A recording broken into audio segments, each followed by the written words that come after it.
Okay, we're briefly going to review cerebral blood flow and the components that it entails. It's a very complex thought process and idea to get, and you will review this in class for long periods of time and go over all of this to get a full understanding. This is just very short and simple.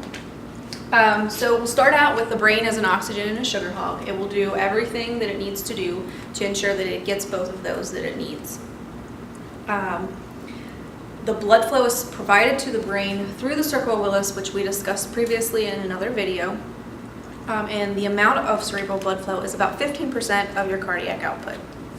Cerebral blood flow can be related to Boyle's law, in that if your radius increases, your flow increases, and vice versa.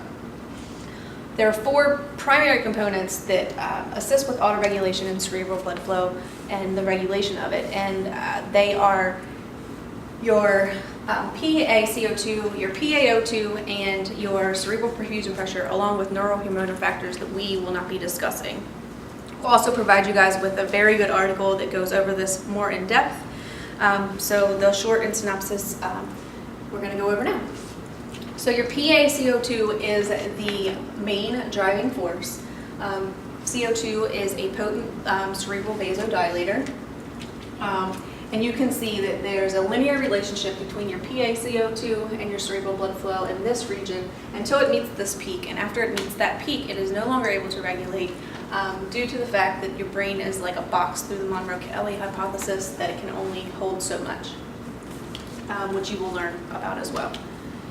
Moving down to PaO2, you can see here that it doesn't really do a whole lot of regulation until you start to get into trouble, or actually already should show some signs of trouble when your PaO2 is below 50 millimeters of mercury. And you can see here that it then will increase your cerebral blood flow to ensure that it gets the amount of oxygen required to prevent any type of ischemia.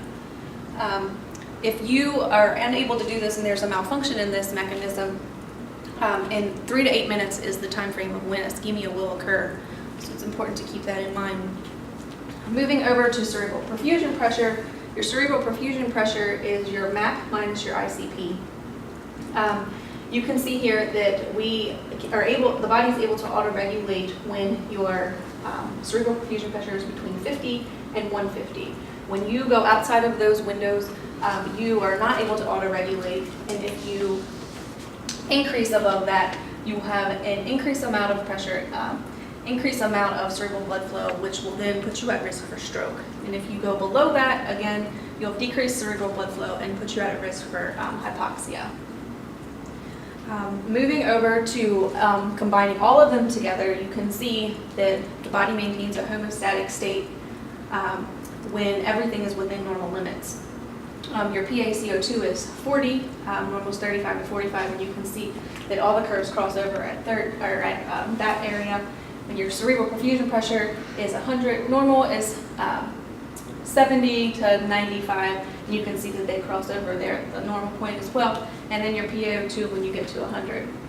And you can see here again, as we discussed over with the PaO2, that the oxygen does not do any type of regulation until you get below 50.